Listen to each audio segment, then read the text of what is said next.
lagi di Talk is Fun. Senang sekali saya Tiffany Raitama kembali menyapa Anda. Apa kabar Anda di weekend kali ini? Wah, kalau kita ngomongin episode kali ini ruang digital ya, platform media sosial yang sekarang pastinya banyak berseliweran konten-konten. Tapi ruang digital ini tidak hanya sebagai marketing konten, tapi juga menjadi wadah atau ruang musisi yang mengawali karir mereka dari media sosial, mengcover lagu dan lain sebagainya. Nah ini dia ada tamu saya di Talk is Fun kali ini. Yang pertama ada seorang penyanyi, ya kan? Ada penyanyi terkenal yang mengawali karirnya dengan membagikan konten mengcover lagu di media sosial, kemudian juga ikut ajang kompetisi sampai menjadi penyanyi profesional. Kemudian ada satu lagi, ada penyanyi muda, kemudian konten kreator juga, penulis lagu, DJ yang belakangan ini namanya wajahnya ada di FYP kita ya. Ini viral banget setelah dia berhasil berkolaborasi, terpilih berkolaborasi dengan Nona. Nah yang pertama kita intip profil Fabio Asher terlebih dahulu. Ingin ku berlari menjauh, lakukanlah semua. Lagu galau begitu melekat dengan karya-karya musik Fabio Asher. Hanya menambah luka baru. Fabio Asher kini dikenal sebagai salah satu penyanyi pria dengan karakter vokal yang kuat dengan genre pop ballad dan tentunya lirik-lirik yang menguras air mata. Namun sebelum namanya dikenal luas, Fabio harus melewati perjalanan panjang.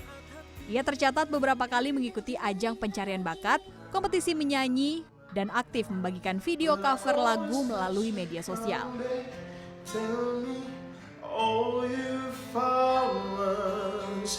Kehadiran konten-kontennya di media sosial lah yang mengantarkannya menjadi seorang penyanyi profesional dan tentunya harum di industri musik Indonesia.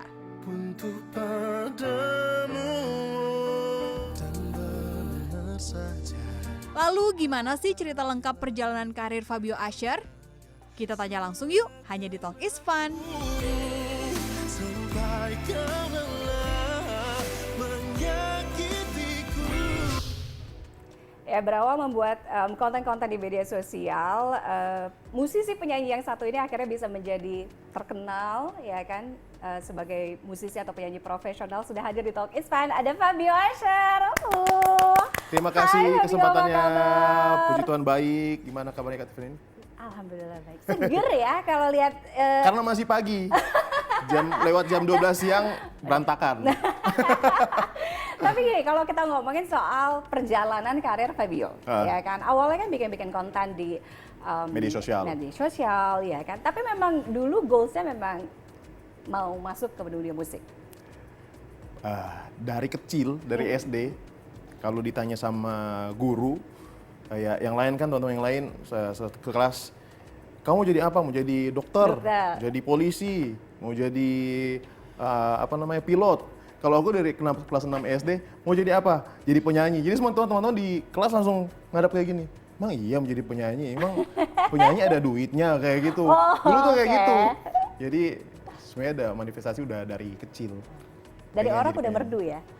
Dari kecil aku udah bisa nyanyi deh. Kayak kelas 6 SD aku tahu aku udah punya bakat nyanyi. Jadi aku yakin nggak ada cita-cita lain selain jadi penyanyi. Oke, jadi modal itu yang akhirnya Iya. membuat kamu bikin konten-konten. Betul. Tapi pernah ngebayangin gak sih akan konten-konten cover kamu itu akan dinotis dan dinikmati banyak orang sehingga itu yang bikin nama kamu jadi besar? Awalnya nggak nyangka karena kan waktu awal bikin konten aku sebenarnya lagi cari audiens dulu. Kayak orang-orang tuh pengen dengar suara aku tuh seperti apa sih, karya aku seperti apa, karena awal-awal cover kan lagu-lagu masih R&B, lagu-lagu Korea, sampai akhirnya pas aku cover lagunya Bang Semi Simorangkir. Iya, itu fans kamu banget. Itu idola aku Iya banget kan? yang bucket listnya udah tercapai jujur. Kemarin akhirnya bisa manggung udah kolaborasi di dan konsernya manggung Semi juga. kan? Iya. Ha? Dan salah satu yang bikin aku notice bahwa ternyata orang-orang suka aku nyanyi pop ballad ya. Seperti itu yang lebih relate sama kisah cinta banyak orang ternyata. Mulai dari situ cover-cover lagu-lagu pop ballad semua. Lagu-lagu yang Teh Ocha segala macam dibikin versi-versi yang lebih cowok. Akhirnya banyak yang suka. Nah, tapi si konten-konten ini akhirnya banyak banget membantu seorang Fabio Asher itu. Untuk memperkenalkan karya-karya aku sendiri akhirnya. Benar. Jadi dari awal yang cover-cover lagu dan akhirnya mencoba untuk live di sosial media untuk memperkenalkan karya itu cukup nggak mudah. Karena Kompetitor apa ya? banyak nih, karena yang ke cover lagu kan konten kreator banyak banget pada saat itu banyak Iya. banget. Dan aku tiap hari sampai harus live 3-4 jam. Ya, dari jam 10 malam sampai kadang sampai jam 1 subuh untuk cover-cover, minta orang kalian mau request lagu apa, tapi aku selipin dengan karya-karya aku juga. Oh, Itu single pertama waktu itu. oke.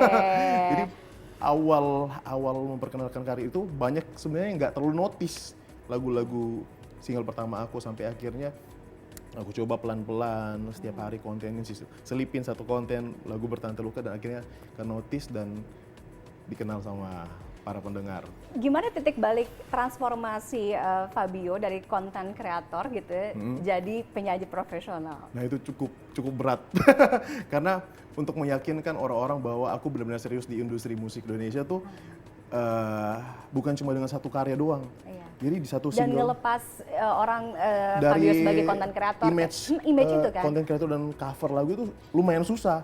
Jadi aku butuh 3 single malah. Bener orang baru bakalan bisa ngelepasin bahwa Fabio Asher itu benar-benar serius di industri. Dan aku coba untuk ngelepas untuk nggak cover-cover lagi. Dan ada di masa itu? ada di masa itu, masa transisi itu agak berat memang. Aku butuh Berapa lama? Setahun lebih. Oh iya? Setahun lebih.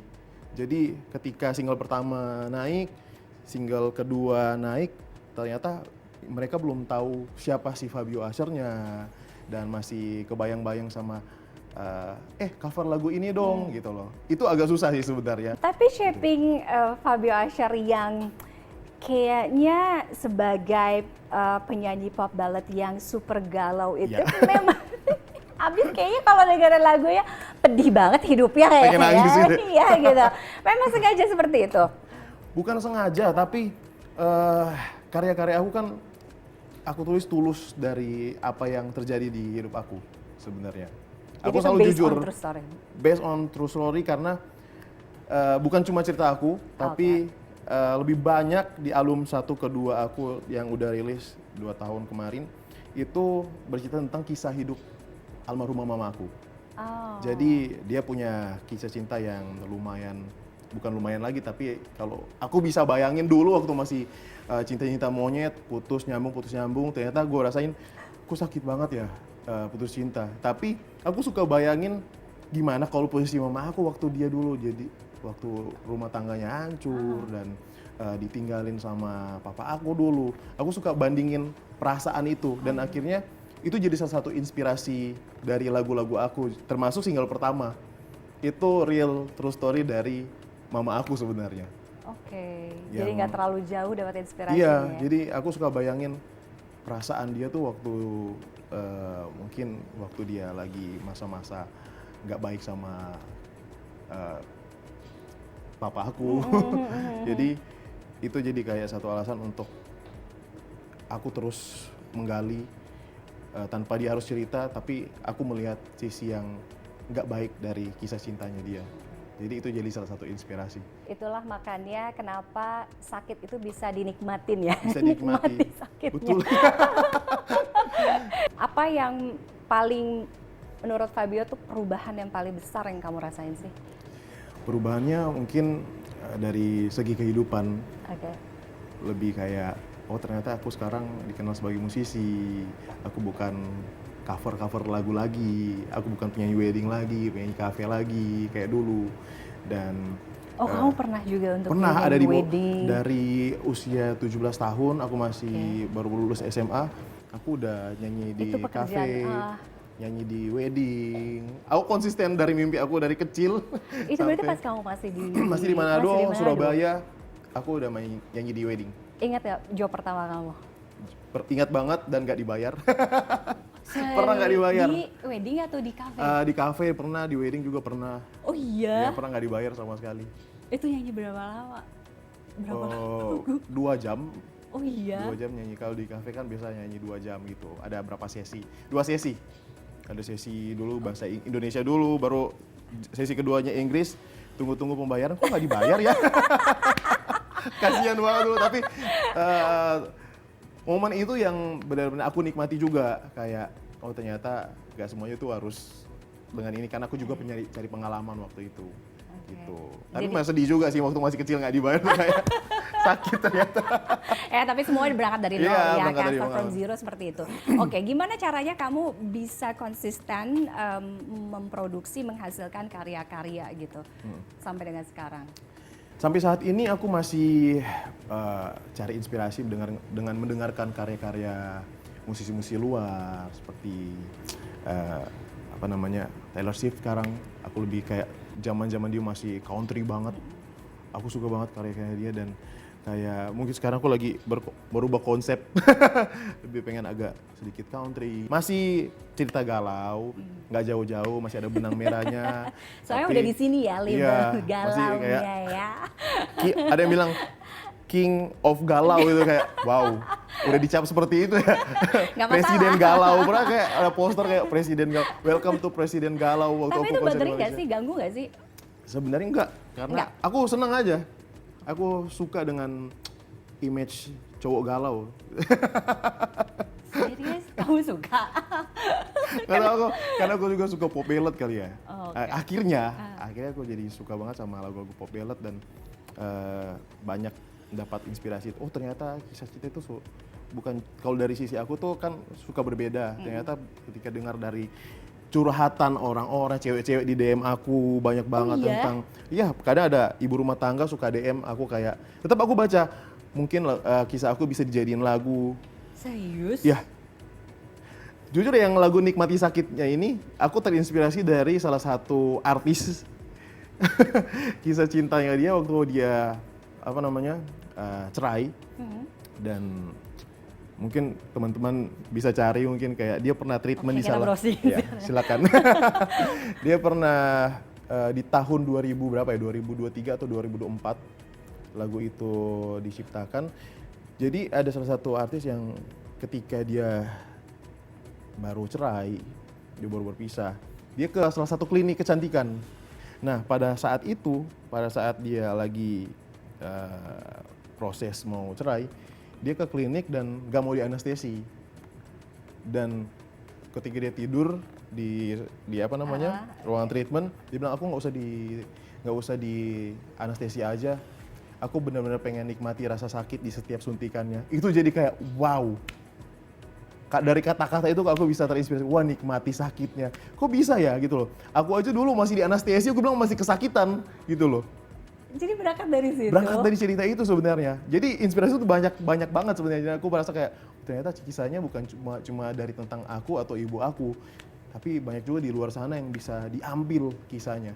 Jadi followers Fabian, ya kan, Fabio, kalau misalkan nge-DM, kalau nggak dibalas nggak apa-apa, tapi mungkin ceritanya akan dibaca. Aku baca, ya aku pasti kan? baca, karena siapa tahu bisa jadi inspirasi lagu selanjutnya. Tapi sebagai king of galau itu tadi yang udah nempel banget, pernah nggak sih kamu ngerasa ada di satu titik the lowest point dalam hidup? Jangan dijawab dulu. Kita akan break dulu, tetaplah bersama kami di Talk is Fun. Nggak nyanyi di wedding, nggak nyanyi di kafe, karena aku rasa emang suara aku jelek ya gitu loh. Jadi udah nggak ada rasa trust sama diri aku. Jadi mimpi yang dari kecil aku bangun kayak aku pengen jadi penyanyi di tahun 2019 itu sempat patah.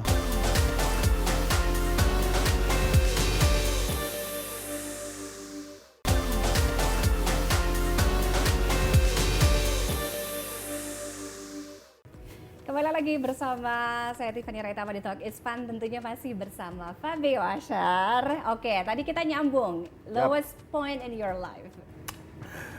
Aduh, pasti ada ya, tapi yang aku ingat selalu support dari keluarga, dari pendukung aku. Kalau mau cerita sedikit tentang masa kayak aku juga kayak malas untuk bernyanyi, itu ada di tahun 2019 sebelum aku punya lagu, aku punya karya. di tahun 2019 aku pernah ikut, mungkin pernah dengar cerita aku pernah ikut 10 kali ajang pencarian bakat. Di tahun 2019 aku pernah ikut salah satu ajang pencarian bakat yang udah sampai di Jakarta tapi aku ditolak sama jurinya. Nah di tahun itu masa-masa aku kayak aku udah gak mau nyanyi lagi deh. Jadi setahun aku nggak nyanyi lagi. Jadi Benar-benar stop di dunia entertainment, nggak nyanyi di wedding, nggak nyanyi di cafe karena aku rasa emang suara aku jelek ya gitu loh. Jadi udah nggak ada rasa trust sama diri aku.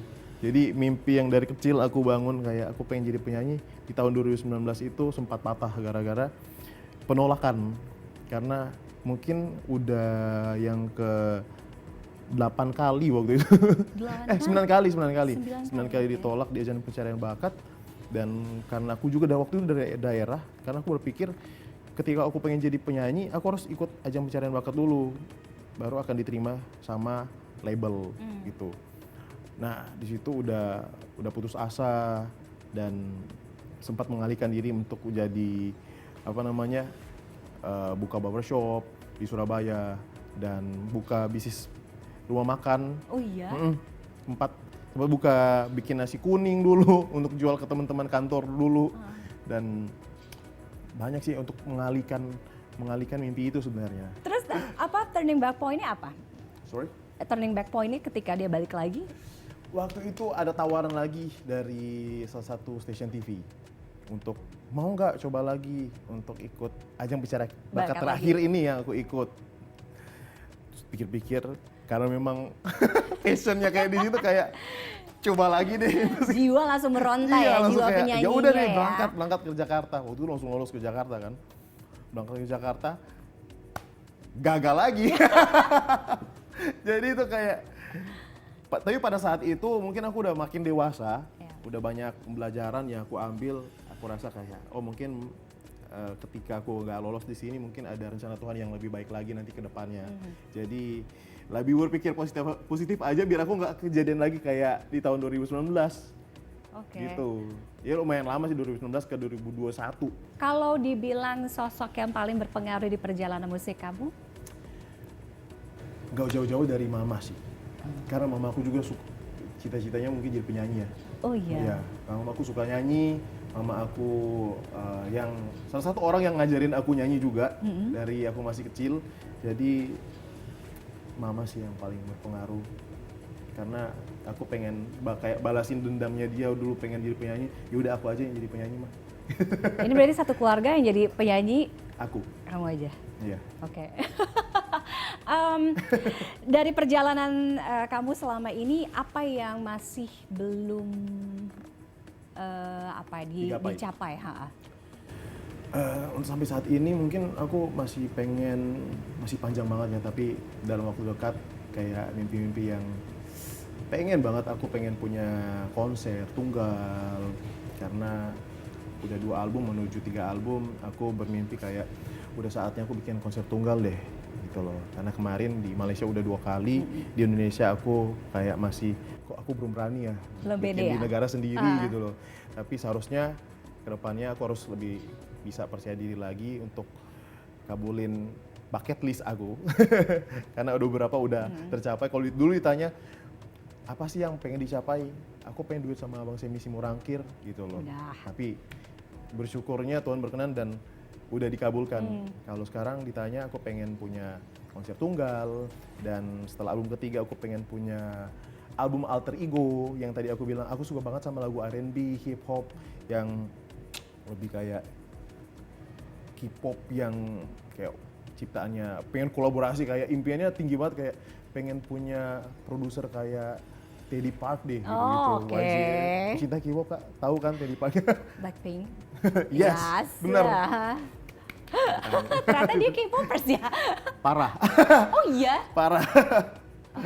Kalau ditanya perjalanan Blackpink, aku hafal dari A sampai Z. Oh, BTS jadi dari A kamu sampai Z. Blink Army. Ada lagi? Masih banyak sih Kak. Tapi ternyata dia K-popers, aku baru tahu. kalau mau lihat Spotify aku nomor 1-nya ada di K-pop. Tiap hari dengerin K-pop kalau mau lari. Iya. Oke. Gitu. Jadi aku pengen ada album alter ego aja. Mungkin 1-4 lagu. Ya sebenarnya lagunya udah ada. Udah ada dari 3 tahun yang lalu, tapi aku masih keep. Kata tim aku, kayaknya jangan dulu, belum saatnya deh, Fab. Tinggal Terlalu rilisnya dini deh, ya. Fab. Oke. Jadi harus selesaiin dulu album ketiga, aku bahkan punya album alter ego yang kayak, aduh dong, kayak aku pengen jangan galau-galau dulu. Mungkin ceritanya agak galau, tapi Soalnya dibikin musisi itu jedak-jeduk kan kali ya. ada idealismenya masing-masing ya. Betul. Ya kan, aku perhatiin itu kayaknya kalau setiap musisi pasti punya idealisnya masing-masing. Oke, Fab, buat teman-teman di luar sana yang sekarang juga sedang meniti atau mencoba untuk meniti karir seperti Fabio gitu ya, tapi mungkin tantangannya besar sekali, jalannya berliku, tapi you've been through it pastinya ya. Apa pesan kamu untuk teman-teman di luar sana? Pesan aku buat teman-teman di luar sana, jangan pernah takut untuk memulai, karena aku juga memulai semuanya dari nol, dari tidak punya apa-apa, nothing, pernah dipatahkan mimpinya, tapi aku selalu yakin sama mimpi aku selalu yakin sama apapun yang menjadi fokus aku untuk bisa berkarya, yakin sama mimpinya, fokus sama mimpinya, karena aku tahu setiap saat itu pasti ada momentumnya.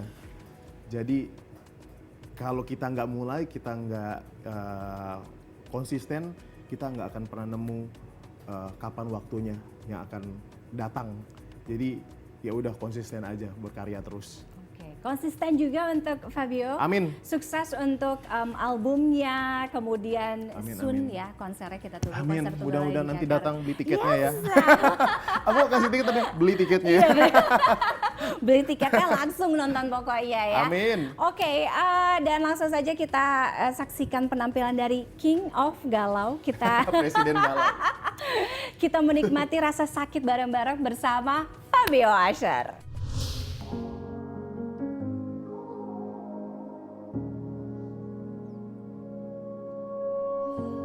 Mungkin benar kata mereka, mencintaimu ku hanya akan terluka, namun ku tak peduli. Ku akan tetap bertahan di sini. Biarkan hanya aku yang mencintaimu.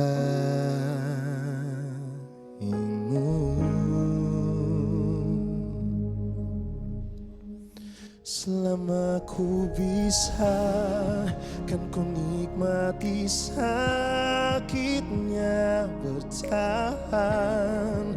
Meski tak diharapkan kau datang, hanya saat butuh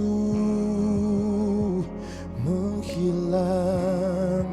Kapanpun kau mau, selagi tak menyerah, kan ku terima lukanya berjuang. Meski tak pernah anggap ku ada, lakukan yang kau mau. Selama ku bisa kan, ku nikmati sakitnya.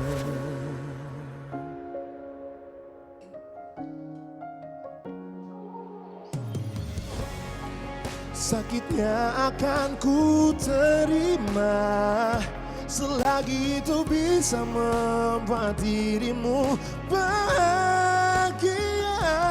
Benar mencintaimu sakit, tapi tak bersamamu sulit. Bagiku kau satu-satunya.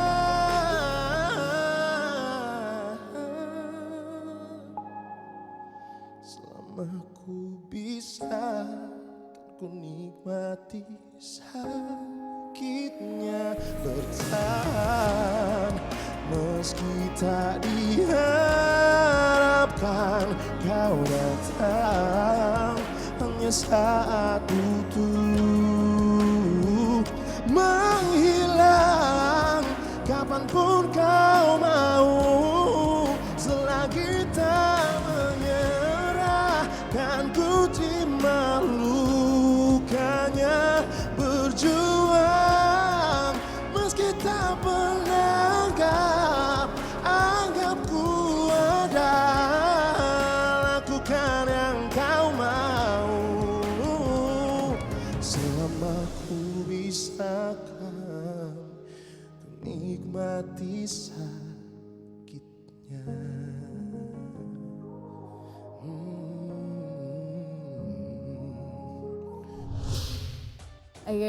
Teman-teman in the friends in the home ya, ngelihat lirik first aku di Rollerblade itu sebenarnya kalau di search di Google itu tuh liriknya banyak yang sama dengan lagu lama aku sebenarnya.